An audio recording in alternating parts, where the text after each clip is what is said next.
एक प्लेयर था जो गाड़ी में कहीं पे जा रहा था and he met with an accident. So police उसे अप्रोच करती है, पुलिस जाके देखती है कि भाई he was carrying 5,000 pounds with him.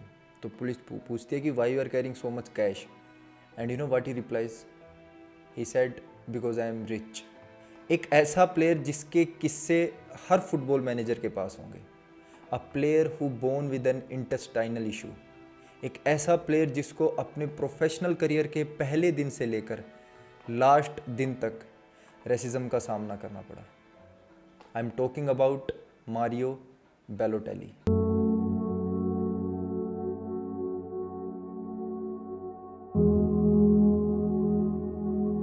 Mario was born with an intestinal issue. His parents were from Ghana, both mother and father, and they were not that much rich कि भाई वो लोग उसे बढ़िया सी मेडिकेशन दे सकें, उसका ट्रीटमेंट करवा सकें। तो वो लोग जब मारियो 3 साल का होता है तो वो लोग उसे फोस्टर केयर में डाल देते हैं।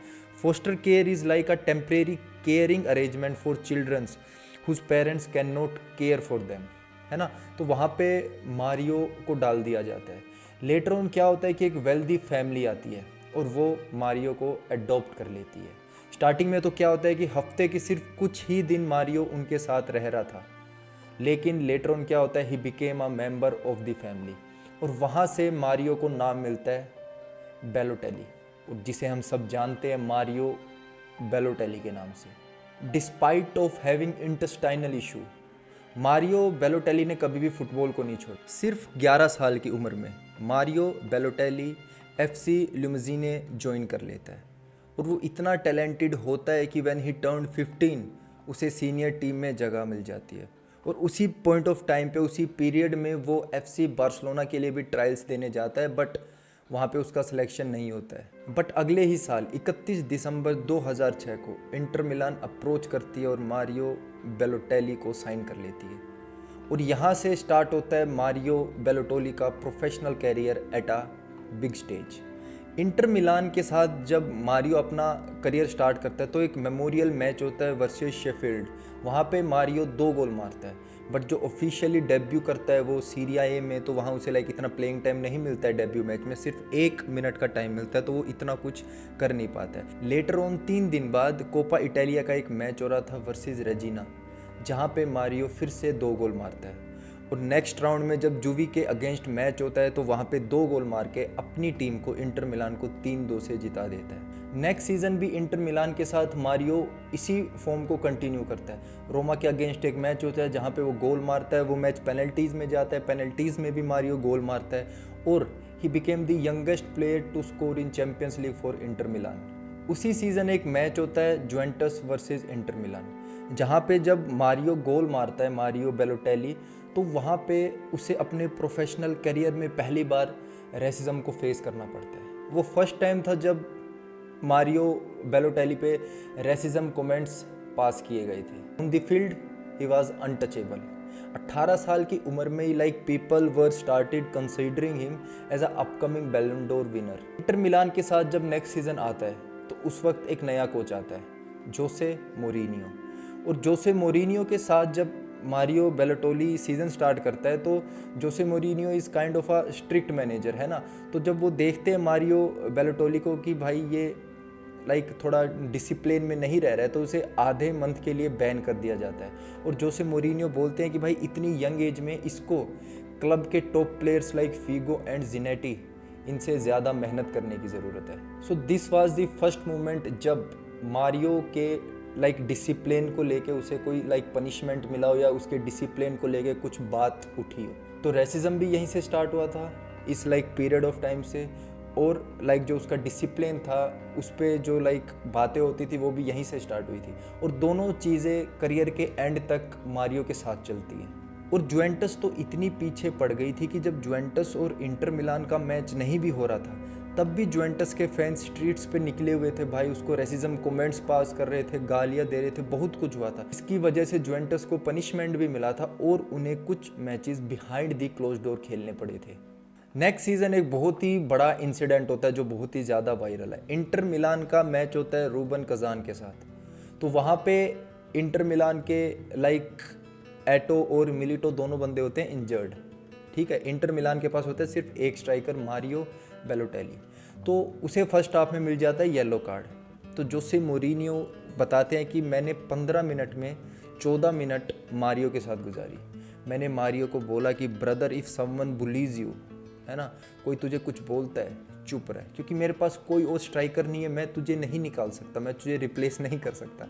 And guess what, second half की स्टार्टिंग में ही मारियो को सेकंड येलो कार्ड मिलता है और वो रेड कार्ड हो जाता है। उसके बाद एक बहुत बड़ा इंसिडेंट होता है कि मारियो बैलोटेली लाइव टीवी पे चले जाते हैं, वो भी एसी मिलान की जर्सी पहन के, जो इंटर मिलान का सबसे बड़ा राइवल क्लब है।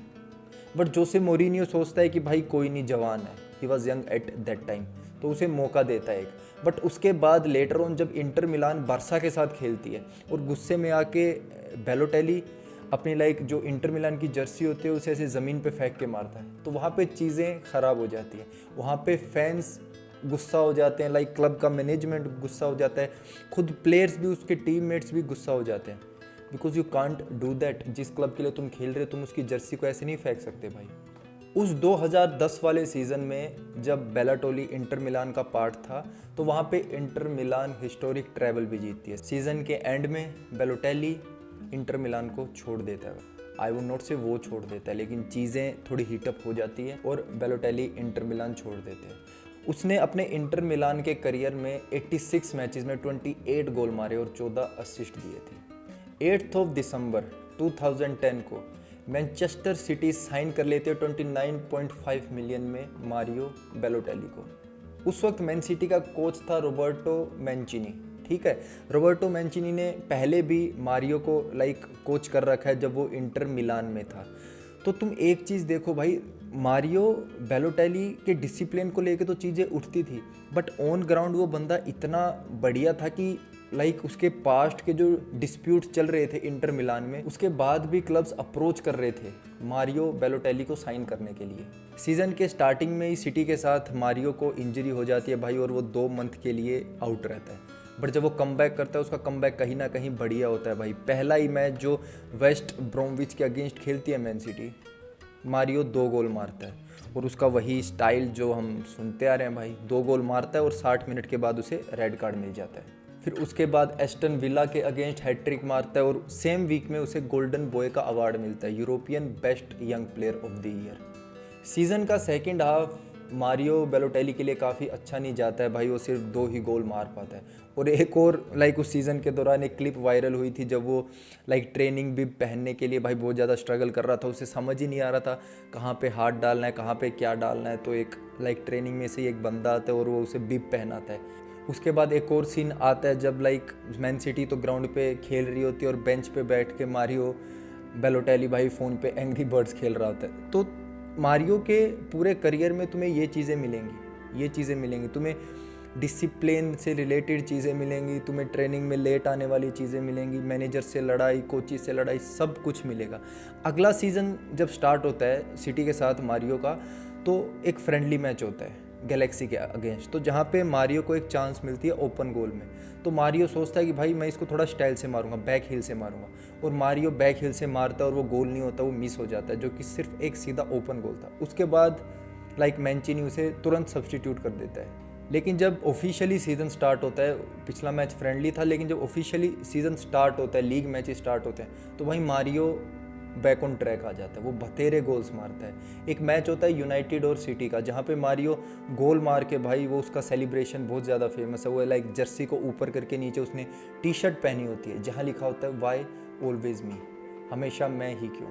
कहीं ना कहीं ये चीज़ इंडिकेट कर रही थी कि जिस रेसिज्म का सामना वो कर रहा था भाई, है ना, जितना रेसिज्म उसे उस पॉइंट ऑफ टाइम पे मिल रहा था यूरोपियन फुटबॉल में, उतना किसी को भी नहीं मिल रहा था। हर क्लब से, हर फैन से, जिसके अगेंस्ट वो खेल भी नहीं रहा था, वो भी उसके ऊपर रेसिज्म कमेंट्स कर रहे थे। फिर लेटर ऑन मारियो पे बैन भी लगता है भाई, क्योंकि वो एक गंदा टैकल करते हैं एलेक्स सॉन्ग के ऊपर, तो उसके ऊपर बैन लग जाता है। जिस टैकल के बाद, जो इस सिनेरियो हुआ था, इसके बाद मैंचिनी बोलते हैं कि भाई मारियो अब से सिटी का पार्ट नहीं है, हम लोग इसे बेच देंगे। बट ऐसा हुआ नहीं, उस वक्त गुस्से में मैंचिनी ने बोल दिया था। मारियो उस सीज़न सिटी के साथ ही रहता है और सिटी टाइटल भी जीतती है। वो जब एक टाइटल डिसाइडर मैच था जहाँ पे एग्वेरो ने लाइक हिस्टोरिकल गोल मारा था, वहाँ पे जो असिस्ट था वो मारियो का ही था, और सिटी के लिए उस सीज़न के थर्ड टॉप स्कोरर थे मारियो। 2012 के एंड में, अगले सीज़न के एंड में, लाइक सिटी मारियो बेलोटेली पे फाइन लगाती है भाई, ट्रेनिंग ग्राउंड के रूल्स वोलेशंस को लेकर और ऑन ग्राउंड बिहेवियर को लेकर। रिपोर्टेडली ये जो फाइन था ये था 3,40,000 यूरोज़ का, लेकिन बेलोटेली इसे एक्सेप्ट नहीं करते हैं भाई, और वो जाके एफए ट्रिब्यूनल में कंप्लेन फाइल कर देते हैं सिटी के अगेंस्ट। लेटर ऑन वो कंप्लेन को विड्रॉल कर लेते हैं और दोनों में लाइक एक प्राइवेट सेटलमेंट हो जाता है सिटी और बेलोटेली के बीच में। तो इसके बाद तो कोई मतलब ही नहीं रहता कि सिटी बेलोटेली को रखने वाली है या फिर बेलोटेली सिटी में रहने वाले हैं। 2013 में एसी मिलान 20 मिलियन यूरोज़ में मारियो बेलोटेली को खरीद लेती है। एसी मिलान के लिए 2013 में साइन करने से पहले 2012 का यूरोस था, मारियो का पहला बिग टूर्नामेंट। तो स्टार्टिंग तो इतनी अच्छी नहीं रही मारियो की, और लेकिन ऑफ ग्राउंड उसकी स्टार्टिंग बढ़िया थी। जो लाइक चीज़ें चलती आ रही थी, जो डिस्प्यूट उसके चलते आ रहे थे फैंस के साथ, रेसिज्म कमेंट्स आ रहे थे, एक फ़ैन ने उसे छिलका फेंक के मारा था तो उसने उसको डेथ थ्रेट भी दिया था भाई, और फैंस भी नाराज़ थे उसकी फॉर्म्स को लेके। बट फिर आता है सेमीफाइनल अगेंस्ट जर्मनी। वो मैच कहीं ना कहीं मारियो के लिए बना था। सिर्फ 36 मिनट में मारियो जर्मनी के अगेंस्ट 2 गोल मार देता है, और वो सेलिब्रेशन करता है, जो टी शर्ट निकाल के ऐसे मसल्स दिखाता है भाई, वो सेलिब्रेशन तो बहुत ही ज़्यादा फेमस है। और उसके बाद लाइक फाइनल में प्रोसीड करती है इटली, और फाइनल में हालांकि वो लोग हार जाते हैं स्पेन से।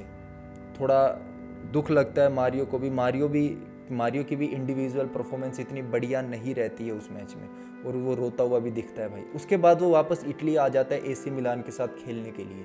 मैंचिनी ने एक बात कही थी भाई जब वो सिटी में था, और लाइक जब बात चल रही थी कि वो एसी मिलान में जा रहा है, कि इटली में जाके Mario will be the best player in the world. उस सीज़न में एसी मिलान के साथ जब डेब्यू किया मारियो ने, तो उसने डेब्यू मैच में ही 2 गोल मारे, और अगले 13 मैचेस में मारियो ने 12 गोल मारे। एक अनबिलीवेबल स्टार्ट किया उसने।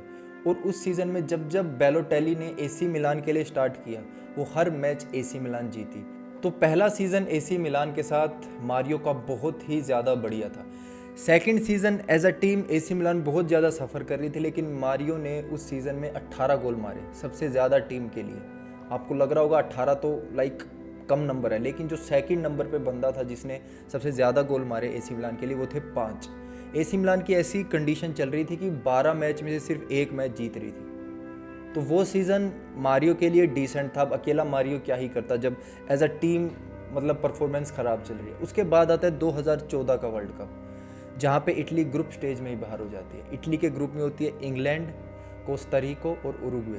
पहला मैच होता है इंग्लैंड के साथ, जहाँ पे इटली 2-1 से जीत जाती है, मारियो का 1 गोल आता है। दूसरा मैच और तीसरा मैच दोनों 1-0 से हार जाती है इटली। और वो कैंपेन लाइक इंडिविजुअल प्लेयर्स का, उस वक्त बुफोन भी थे, पिरलो भी थे, है ना, तो वो प्लेयर्स का इंडिविजुअल कैंपेन काफ़ी ख़राब रहता है। मारियो का भी बहुत ख़राब कैंपेन था वो। और वर्ल्ड कप के बाद मारियो अपनी लाइफ का सबसे वर्स्ट डिसीज़न लेते हैं लिवरपूल के लिए साइन करके, लुइस सुआरेज की रिप्लेसमेंट।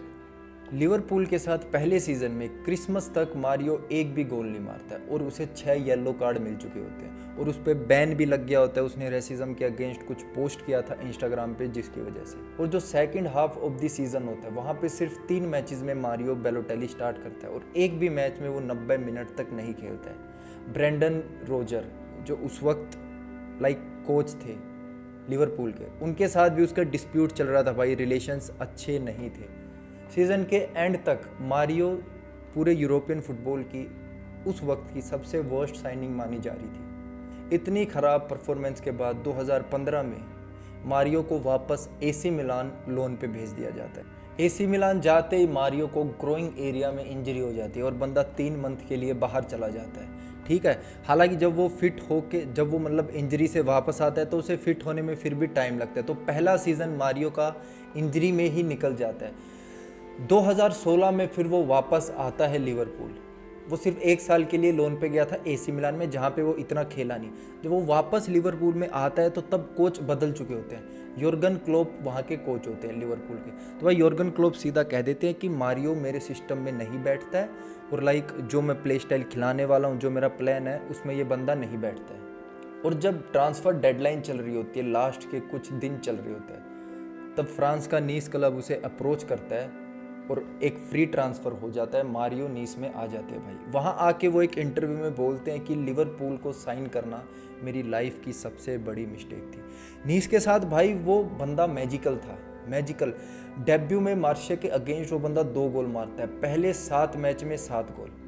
हालांकि पहले 10 मैच में बंदे को 8 येलो कार्ड मिलते हैं और 2 रेड कार्ड मिलते हैं, बट भाई ग्राउंड पे वो अलग ही फॉर्म में चल रहा होता है, टॉप फॉर्म में चल रहा होता है, और वो नीस को चैंपियंस लीग क्वालिफाइंग राउंड के लिए क्वालिफाई भी कराता है। On the other hand France में भाई रेसिज्म कमेंट्स कहीं ना कहीं ज़्यादा बढ़ जाते हैं। तो उसके पूरे करियर में चाहे पीक हो चाहे उसका डाउनफॉल हो, पीक हो तब भी उसको रेसिज्म कमेंट्स मिलते हैं भाई, लोग गालियाँ देते हैं, है ना, हेटफुल टॉक्स करते हैं। और जब वो डाउनफॉल चल रहा है तब भी ये चीज़ पूरी लाइफ में, पूरे एंटायर फुटबॉल करियर में मारियो बैलोटेली के साथ चलती रही। अगले सीज़न में भाई नीस काफ़ी ही ख़राब परफॉर्मेंस करती है भाई। आयक्स को वो चैंपियंस लीग के प्लेऑफ्स में तो हरा देते हैं, बट लेटर ऑन नेपोली से हार जाते हैं भाई, है ना।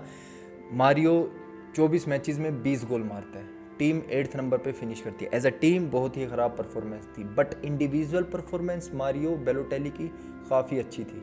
अगले सीज़न में जब मारियो नीस के साथ स्टार्ट करता है तो स्टार्टिंग में ही रूमर्स चलती हैं कि वो मार्से से कॉन्टैक्ट में है, बट लेटर ऑन ये चीज़ें फेक बताई जाती है और वो नीस के साथ ही वो सीज़न कंटिन्यू करता है। उस सीज़न में कहीं ना कहीं उसकी डिसिप्लिन को लेकर जो डिस्प्यूट्स थे वो भाई वापस आ गए, ट्रेनिंग में लेट आना, उसके बाद मैनेजर पैट्रिक वियरा से उसकी लड़ाई हुई, जनवरी तक कोई भी लीग गोल नहीं मारा भाई बंदे ने। उसके बाद क्या ही होना था भाई, उसका ट्रांसफ़र हो जाता है मार्शिया में 2019 के एंड में। मार्शिया में जब वो गया भाई तो गोल्स आने लगे, पहले 9 मैच में बंदा 7 गोल मारता है, और एक तो सीन बनता है कि भाई वो गोल मारने के बाद वो जाता है, अपना फ़ोन लेता है, इंस्टाग्राम पे स्टोरी पोस्ट करता है और वापस गेम कंटिन्यू करता है, विच इज़ हिलेरियस भाई।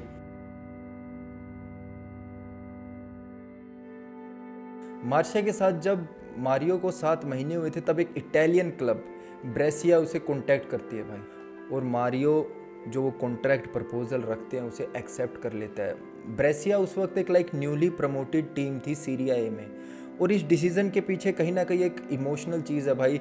जब उसने अपनी फैमिली को बताया, माँ बाप को बताया कि ऐसे ऐसे मेरे को ब्रेसिया से एक कॉन्ट्रैक्ट मिल रहा है, तो जो उसके फादर थे वो ब्रेसिया को चाइल्डहुड से सपोर्ट कर रहे थे। उसकी माँ की आंखों में आंसू आ गए थे जब उसने ये खबर सुनी थी।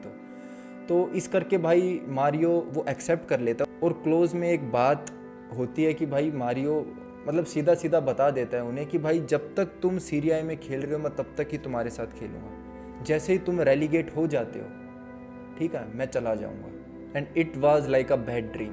पूरे सीजन में ब्रेसिया सिर्फ 2 मैचेस जीतती है, रिजल्ट क्या होता है भाई, वो रेलीगेशन हो जाती है, ठीक है। लेकिन वहाँ भाई जो उसे रेसिज्म का सामना करना पड़ता है मारियो बैलोटेली को, वो भाई एक अलग ही लेवल पे था। लेटर ऑन क्या होता है कि वो एक और वर्स्ट स्टेप उठाता है अपनी लाइफ का, सीरिया बी की एक टीम होती है मोन्जा, उसके लिए साइन करता है। पता है क्यों? बर्लस्कोनी जो पहले एसी मिलान का प्रेसिडेंट था, ठीक है, उसी का ये क्लब था मोन्जा का ओनर था बर्लस्कोनी, ठीक है। उसने भाई एड्रियानो वगैरह को भी बुलाया था यहाँ से, उसने मारियो को भी कन्विंस किया और मोन्जा में बुला लिया कि वो लोग टीम बना रहे थे कि ताकि वो प्रमोट कर सके सीरिया में, बट ऐसा नहीं हुआ भाई, ऐसा नहीं हुआ। वहाँ उसका लाइफ का सबसे ख़राब सीज़न गया, वो कुछ कर नहीं पाए वो। और तब के बाद, उस पॉइंट ऑफ टाइम के बाद, उस समय के बाद से अब तक बैलोटेली ख़त्म हो चुका है, लिटरली बता रहा हूँ। अभी भी वो किसी टीम में नहीं हो, उसके बाद 2 चाइनीज़ क्लब में गया भाई वो, ऐसे कुछ रहा नहीं उसका करियर। फ़िलहाल के वक्त मारियो किसी भी क्लब के लिए नहीं खेलते हैं भाई। तो ये थी मारियो की कहानी, full of ups and downs, full of chaos. एक बंदा जिसके पास बहुत टैलेंट था भाई, कहीं ना कहीं हम कह सकते हैं रेसिज्म की वजह से वो मेंटली नहीं स्टेबल रह पाता था, है ना। अब भाई तुम्हें गालियाँ मिल रही हैं हर जगह, जिस क्लब को तुम जानते भी नहीं हो, जिस क्लब के अगेंस्ट तुम खेले भी नहीं हो, उसके फैंस भी तुम्हें गालियाँ दे रहे हैं, तुम्हारे ऊपर रेसिज्म कमेंट्स पास कर रहे हैं, हेटफुल टॉक्स कर रहे हैं, तो भाई चीज़ों का फ़र्क तो पड़ता ही है ना।